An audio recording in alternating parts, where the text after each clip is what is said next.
Gênesis capítulo 36. Nesse capítulo nós vamos ver sobre o que? Os descendentes de Esaú.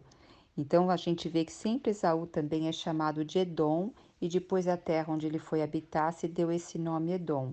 Lembra, esse nome Edom significa cabeludo, vermelho, porque ele era cabeludo, ele foi uma criança cheia de pelos, ele veio cabeludo. Então foi colocado o nome de Esaú. E depois que ele vendeu o direito de primogenitura por um prato de lentilha, um guisado vermelho, vermelho vem de Edom. Então foi esse nome acrescentado, foi trocado o nome dele para Edom. Por isso que onde ele foi habitar se chamou Edom. Então nós vamos ver várias vezes falando Edom, tá bom? Então, logo inicia falando que Esaú, chamado Edom, ele tomou duas mulheres entre as filhas de Canaã, Ada e Oolibama, e que era lá, que era as hititas, né? E ele também tomou uma outra mulher, Basemate, que foi filha de Ismael. E aí ele vai falar os filhos que gerou. De Ada gerou três filhos, de Oolibama mais três filhos em Canaã. Depois Basemate, pelo jeito, quando gerou Reuel, foi lá em Edom. Então aqui no versículo 6 diz que Esaú tomou suas mulheres, seus filhos e suas filhas, e todas as pessoas de sua casa, seu rebanho, e todos os outros animais, todos os bens que havia conquistado em Canaã, e partiu para outras terras, para longe de seu irmão Jacó. Então, provavelmente, tanto Esaú quanto Jacó foram morar lá próximo onde o pai dele estava. Mas o que acontece? Os dois tinham acumulado muitos bens e a terra já não era, já não supria todos eles. Lembra também entre Abraão e, e Ló que uns pastores brigavam com outros por causa dos poços d'água, por causa dos pastos, porque já estavam muitos gados, muitos bens e a terra já não comportava. Então aqui aconteceu a mesma coisa, a terra já não comportava os dois no mesmo lugar. Então, aqui diz o 7, olha, os bens que ambos haviam acumulado eram tantos que já não podiam morar próximos, porquanto as terras em que habitavam não conseguia produzir o suficiente para sustentar as pessoas e seus muitos rebanhos. Então, você vê os dois, se a gente for ver prosperidade terrena, os dois foram prósperos na parte terrena. E o que Esaú fez? Esaú, por esse motivo, chamado Edom, estabeleceu-se no monte de Seir. Então, olha aqui a promessa se cumprindo. Ele não ficou na terra de Canaã, ele foi para uma outra terra. A terra de Canaã, a promessa foi para Jacó, entendeu? Que é Israel, né? E esse é o registro da descendência de Esaú. Então, agora vai falar sobre as mulheres, quais os filhos que geraram, os filhos quais os outros filhos, e assim vai falando. Veja que só fala a genealogia, não coloca datas, não coloca referência de data de nascimento. E aqui a gente vai ver depois, no versículo 17, que ele vai falando que foram esses os príncipes descendentes de Ruel, foram esses os príncipes de Geus, os príncipes descendentes de cada esposa está falando. Então, por que príncipes? Porque em cada lugar, cada tribo que eles iam morar, ali eles eram o responsável por aquela tribo, o governador por aquela tribo, né? Então, cada um formava uma tribo e foi se dando nome. E depois nós temos aqui os descendentes de Seir. Os descendentes de Seir, que eram os Oreus, moravam lá na região naquela época onde Esaú foi morar. Então, tudo indica aqui que eles exterminaram esses descendentes, esse povo aqui, ou subjugaram eles para poder habitar aqui na terra de Edom. Então aqui vai falar os descendentes daqui dessa terra que estavam lá. E depois vai falar sobre os reis e os chefes tribais de Edom, que vai falar que os reis que reinaram sobre as terras de Edom, antes que houvesse a instituição de um rei que dirigisse Israel. Então vai falar que reinou Edom sua cidade, vai falar de como eles reinaram ali. Então vai colocando nomes e vai falando que morreu um, morreu outro, e depois reinou um, reinou outro. E no versículo 37 fala sobre um nome que vale a pena destacar: Baal-Anã. Baal-Anã significa Baal gracioso.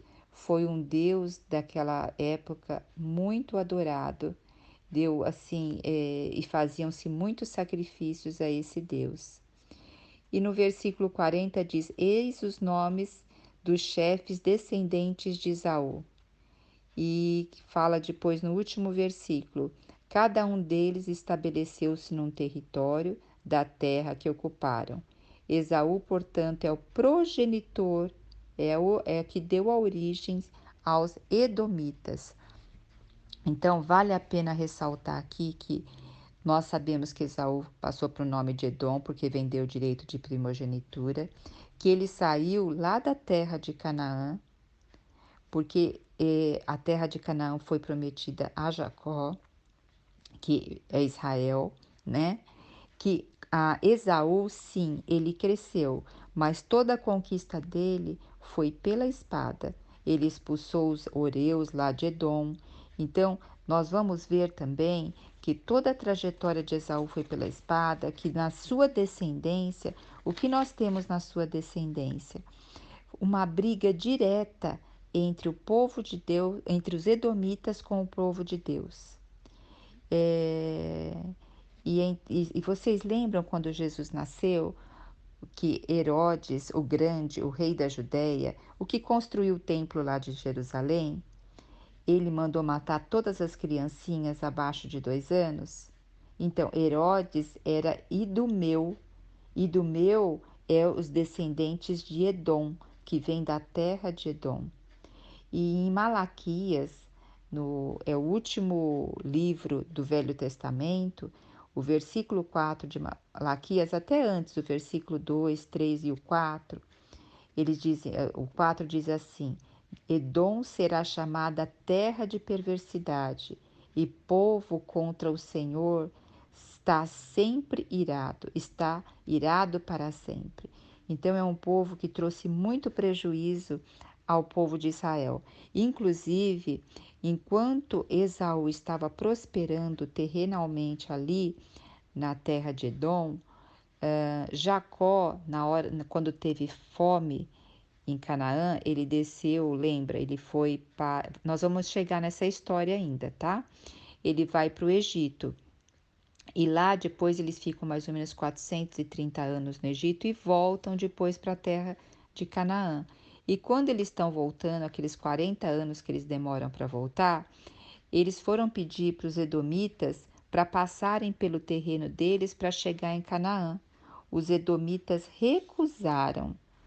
Então, os edomitas se tornaram assim. Depois nós vamos ver também que quem subjugou eles, uma época, foi Davi. Mas antes de Davi, eles assim deram muito trabalho, judiaram muito do povo de Israel, tá? Então sempre foram inimigos inveterados do povo de Deus. Então o que que nós mostramos aqui? Nós temos duas sementes: a semente de que vai vir Cristo e a semente do pecado. Esaú representa a semente do pecado, representa a semente que sempre está contra o povo de Deus. Então, isso a gente tem que estar sempre em mente, para não ignorar os desígnios de Satanás. Agora, o que nós vamos fazer mediante tudo isso, né, que a gente ouve? A gente sabe que o Senhor tem graça e misericórdia, e a graça e misericórdia dele alcança a todos. E Deus salva os edomitas. Deus salva, Deus converte o coração de nós todos, né? a providência, o Senhor nos dá um rei acima de todos os reis da terra. Então, aqui foi falado de tantos príncipes de tal região, de tal região. Nós temos um rei que é acima de todos os reis da terra. E também, quando a gente fala de descendência, de genealogia, que herança nós vamos deixar para a nossa geração? A Bíblia ressalta muito sobre descendente, porque ela ressalta o que nós estamos fazendo hoje reflete na vida da próxima geração, reflete na vida dos nossos filhos, reflete na vida dos nossos parentes, dos nossos parentesco. Então Deus valoriza muito o que nós vamos deixar, qual vai ser não o legado da gente ter na nossa lápide escrito palavras bonitas sobre nós, mas sim o que nós vamos deixar de exemplo para outras pessoas fazerem. E hoje nós sabemos, né, que o maior coisa que o Senhor quer é que nós tragamos a vontade dele do céu para a terra. Que quando Jesus, antes de partir, ele disse para ide por todos os lugares e pregai o evangelho, né? Porque é isso que dá a vida verdadeira. Então, o que é vida para nós hoje? Nós temos que ver além das coisas visíveis, como diz lá em 2 Coríntios 4, né? E o nosso desafio está em Colossenses 3, 1, 2, que diz: buscai as coisas lá do alto, não as coisas que são aqui da terra. Que hoje e todos os dias nós possamos escolher estar nessa semente de Cristo e buscar as coisas lá do alto.